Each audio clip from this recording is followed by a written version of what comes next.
What's up mga guys? Another day, another sharing. So ayun mga guys, meron tayong question about sa pagpapa-extend ng My Number card dito sa Japan. So sagutin natin.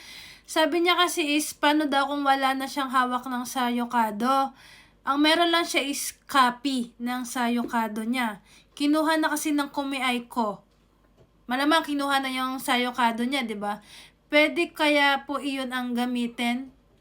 So, etong comment na ito is dun sa video natin na nag-extend tayo ng My Number card.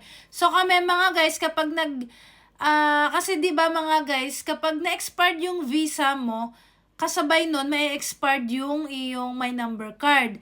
Syempre, kapag nag-renew ka ng visa, kailangan yung validity na bago, same din dun sa validity ng My Number card.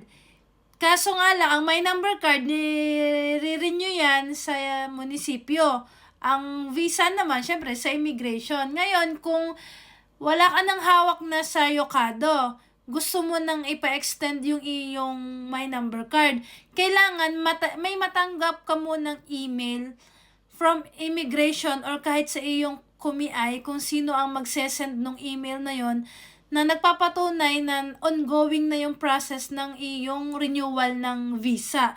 Kasi kami, pag pumupunta kami doon sa munisipyo at magpapa-extend kami ng My Number, meron na kaming email galing doon sa namin, direct nga ata sa immigration, tapos nire-resend pa sa amin nung parang kumiay din. So, meron na kaming email na nagpapatunay na ongoing na yung process ng aming renewal ng visa.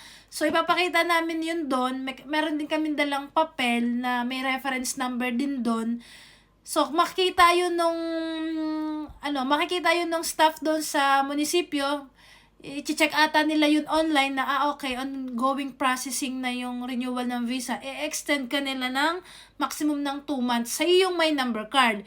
Kasi expectation nila is within 2 months dapat renewed na yung visa mo. Makakabalik ka na sa munisipyo para itatama mo na yung validity ng iyong My Number card based dun sa iyong bagong visa. So, ayan, check mo muna, itanong muna lang din muna sa kumiay mo kung pwede ka nang magpa-extend or antayin mo ang kanilang instruction kung kailangan mo bang ikaw na mismo magpa-extend or intayin mo yung nila, yung hudyat nila, kasi dapat meron ka nung hawak na reference number Kasi sa amin binibigay yun bago pa kami pumunta doon sa Yakuba para magpa-extend ng My Number card. Pero kung